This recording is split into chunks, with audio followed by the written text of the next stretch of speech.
देखने को मिली। चाहे बाजार ने यील्ड फार्मिंग का फायदा उठाया, हमने यहाँ पर काफ़ी हद तक यूएस मार्केट्स में भी नए प्रोडक्ट्स लॉन्च होते हुए देखे। रेगुलेटरी जो कॉन्वर्सेशंस हैं वहाँ पर काफ़ी ज़्यादा बढ़त देखने को मिली। और जिस तरह से ये साल खत्म हो रहा है, चाहे वो NFTs हो या वेब 3.0 हो या मेटावर्स हो, बाजार काफ़ी इंटरेस्ट के साथ इन सभी नई चीज़ों को यहाँ पर देख रहा है। हम जानेंगे अपने गेस्ट से कि 2021 उनके साथ कैसा रहा और 2022 के लिए उनकी क्या एक्सपेक्टेशंस हैं।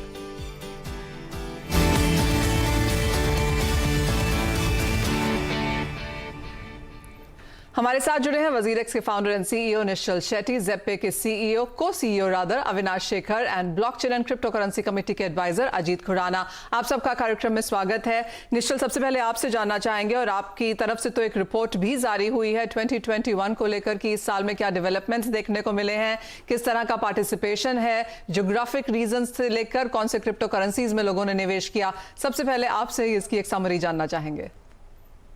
आई थिंक 2021 एक क्रिप्टो के लिए तो मैं बोलूँ बम्पर ईयर था, जहाँ पे प्राइजेस सब बहुत तेजी से बढ़े। और I think not just prices but even adoption wise आप अगर देखोगे तो इंडिया में लोग जो निवेश कर रहे हैं, आई थिंक डबल ट्रिपल हो गया कंपेयर टू प्रीवियस ईयर। और रेगुलेटरी वाइज हमने कई सारे प्रोग्रेस देखी, जहाँ पे पार्लियामेंट्री कमेटी मीटिंग हुई।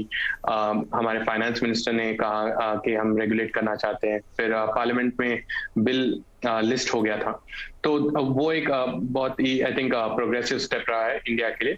और ग्लोबली अगर आप देखोगे तो ग्लोबली भी क्रिप्टो इन जनरल कई सारे कॉर्पोरेट्स क्रिप्टो में निवेश कर चुके हैं। बड़ी बड़ी कंपनी जैसे टेस्ला उन्होंने भी इसमें इन्वेस्ट किया है। तो आई थिंक ओवरऑल क्रिप्टो के लिए 2021 बहुत बढ़िया रहा। इंडियन इकोसिस्टम के लिए आई थिंक इवन उससे भी ज्यादा था, बिकॉज जो इंडिया में जो ग्रोथ है एटलीस्ट इन टर्म्स ऑफ के कितने लोगों ने निवेश किया, वो ग्लोबल ग्रोथ रेट से ज्यादा है। तो that has been a good outcome I think in 2021। जी हाँ, काफ़ी स्ट्रॉन्ग नंबर्स यहाँ पर देखने को मिले हैं, चाहे वो वॉल्यूम्स हैं, ऑल टाइम हाइज हैं, मार्केट कैपिटल है, और जो बड़े नाम हैं जिन्होंने यहाँ पर निवेश किया। इंस्टीट्यूशनल बाइंग हमने इंटरनेशनल मार्केट से आते हुए देखी, और सबसे बड़ा था एल साल्वाडोर ने जहाँ पर बिटकॉइन को एज अ लीगल टेंडर यहाँ पर अपनाया। तो काफ़ी सारी बड़ी बड़ी खबरें थी, और हर हफ्ते हम यहाँ पर एक नई हेडलाइन क्रिप्टो करेंसीज के लेवल से देखते हुए नजर आए। अविनाश, आप कैसे देखते हैं इस बाजार को, और एक समराइज अगर करना हो 2021 को तो कैसे करेंगे? तो एक्चुअली जो निश्चल ने कहा वो तो ऑब्वियसली सब चीजें हैं कि एडॉप्शन काफी बढ़ा इंडिया में भी और वर्ल्ड वाइड। इंस्टीट्यूशनल इंटरेस्ट काफी आया स्पेशली वर्ल्ड वाइड। अब कह सकते हैं कि जो 2021 से पहले जो इंस्टीट्यूशंस थे वो इतने ज्यादा पार्टिसिपेट नहीं कर रहे थे। अब वो जो काफी मात्रा में हो रहा है, जो इंस्टीट्यूशन पार्टिसिपेट कर रहे हैं, और एक तरीके से इसको वैलिडेशन मिलता है। आई थिंक उससे सबसे ज्यादा इंपॉर्टेंट एक बात है कि जो इनोवेशंस हो रही हैं, जो नई नई चीज हो रही है, सिर्फ प्राइस को अगर हम छोड़ दें या कितने लोग परचेज कर रहे हैं वो तो हो ही रहा है, उसके अलावा जो लोग इनोवेट कर रहे हैं, जो इसके ऊपर काम कर रहे हैं, जो नए नए प्रोजेक्ट लेके आ रहे हैं, नई इन्वेस्टमेंट्स आ रही हैं क्रिप्टो प्रोजेक्ट्स के ऊपर, उसमें काफी ज्यादा बढ़ोतरी हुई है 2021 में। और मुझे लगता है कि ये काफी ज्यादा एक स्ट्रॉन्ग बेस बनेगा 2022-2023 के लिए, जो 2021 में जो हम इन्वेस्टमेंट कर रहे हैं और जो इनोवेशंस की फाउंडेशंस ले हो रही हैं। एब्सोल्युटली, एकदम एक रॉकिंग ईयर की तरह था। और जैसे कि कहा भी जाता है कि इवन एज टेस्ला की तरफ से हमेशा बहुत पॉजिटिव स्टेटमेंट्स नहीं आए और चाइना की पॉलिसीज अनफ्रेंडली रही हैं, उसके बावजूद भी हमने देखा है कि तेजी यहां पर क्रिप्टो करेंसीज में देखने को मिली है। एनर्जी जैसा इशू भी हमने यहां पर काफी हद तक सॉल्व होते हुए देखा, सॉर्ट होते हुए देखा। तो ये साल हर मुद्दे को यहां पर छूता हुआ निकला है जहां तक क्रिप्टो करेंसीज की बात है। अजीत, आप लोग सभी इस फील्ड में इतने सालों से हैं, आई एम अज्यूमिंग कि आप अपार्ट फ्रॉम टीवी भी यहां पर मिलते होंगे, लेकिन आप कैसे देखेंगे 2021 को, क्योंकि इतनी ज्यादा एक्साइटमेंट और जिस तरह का एक्सपोनेंशियल गेन्स हमने यहां पर आते हुए देखा है, आप इसे कैसे अपने वर्ड्स में डालेंगे? 2017 में मैं पहली बार आपके चैनल पर आया था बिटकॉइन के बारे में बात करने के लिए। तभी मुझसे ये पूछा गया था कि ठीक है बिटकॉइन होती है कोई चीज, लेकिन उसका फायदा क्या होता है, उसका उपयोग क्या होता है। तो उस समय मैंने कई उपयोग हो सकते हैं ऐसा कहा था, और मुझे बहुत खुशी है कि 4 साल बाद यानी 2021 में वो उपयोग यानी यूज केसेस काफी उभर कर सामने आए हैं, चाहे वो इंश्योरेंस इंडस्ट्री में हो, बैंकिंग इंडस्ट्री में हो, अगर चाहे आप मेडिकल रिकॉर्ड्स में देखें, चाहे आप जेनेटिक रिकॉर्ड्स में देखें, चाहे आप transportation of medical and pharmaceutical services में देखें, मेरे ख्याल से सबसे बड़ी उपलब्धि जो है क्रिप्टो करेंसी और ब्लॉकचेन इकोसिस्टम की, वो ये है कि ना सिर्फ ये एक स्पेक्युलेटिव एसेट बनकर रह गया है, बल्कि इसमें बहुत सारे यूज केसेस फिजिकल वर्ल्ड में भी आए हैं। एब्सोल्युटली।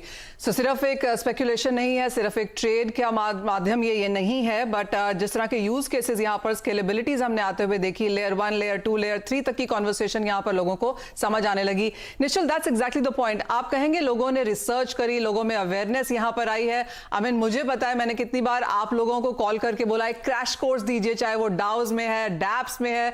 आप कहेंगे लोगों में ज्यादा समझदारी है, लोग अगर इन्वेस्ट कर रहे हैं तो सोच समझ के कर रहे हैं। एब्सोल्युटली। आई मीन ये एक स्पेक्ट्रम है। आप अगर 2017 इन्वेस्टमेंट्स थीसिस देखोगे तो ज्यादातर डिसीजन ऐसा था कि जो भी नए कॉइन लॉन्च हो रहा है वो ग्रो होंगे ही और हमें निवेश करना चाहिए। बाद में 2018-2019 में लोगों ने देखा कि सिर्फ एक कॉइन लॉन्च करने से सक्सेस गारंटीड नहीं है, आपको उसके पीछे काम भी करना होगा, उसमें यूज केसेस लाने पड़ेंगे, एडॉप्शन लाना पड़ेगा। तो वो समझ अभी लोगों में आ चुकी है। इसलिए इस बार बिटकॉइन के साथ कई दूसरे टोकन्स भी बढ़े हैं, लेकिन लोगों ने सोच समझ के निवेश किया है कि ये टोकन्स के यूज केस क्या है, ये आगे जाके कैसे इनका और लेट्स से एडॉप्शन होगा, और इसके पीछे जो टीम्स है वो कौन है, और ये टीम्स ने कब से इन टोकन्स पे काम कर रहे हैं। तो आई थिंक वो एक मैच्योरिटी आ गई है। और आप अगर मीडिया भी देखोगे, अगर आप प्रोग्रेस देखोगे, 2017 में स्कैम सिर्फ कवर होते थे कि क्रिप्टो में जो स्कैम हो रहे हैं वो कवर होते थे, और अभी अगर आप देखोगे तो मीडिया में कई सारे एजुकेशन प्रोग्राम्स रन हो रहे हैं क्रिप्टो को लेके। And I think in general ये एक प्रोग्रेस की तरह देखना चाहिए हमको, हमारे कंट्री के अंडरस्टैंडिंग के ऊपर, कि हमारा कंट्री आज के डेट में मैं तो गर्व से कहूंगा कि बहुत सारे लोगों को क्रिप्टो के बारे में, पहला जो था कि हमने क्रिप्टो के बारे में सुना है, वहां से हम निकल के अब आ गए हैं कि मुझे क्रिप्टो के बारे में पता है। तो I think this has been a great progress for India. Absolutely. और कॉन्वर्सेशंस यहाँ पर सिर्फ बड़ी ही हैं, ऑलमोस्ट हर कोई अब यहाँ पर क्रिप्टो करेंसीज के बारे में जानता है और उसमें निवेश भी करना चाहता है।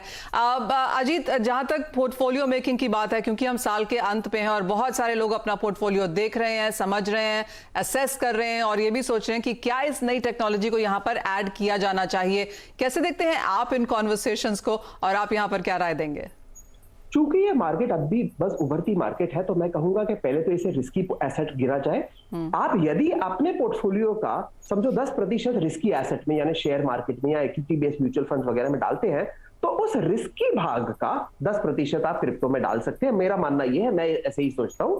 और साथ ही साथ क्रिप्टो में भी जो बिग कैप्स हैं, यानी कि bitcoin, Ethereum, Cardano, Solana, polygon वगैरह, अगर आप ज्यादा रिसर्च नहीं कर पाए तो इन्हीं तक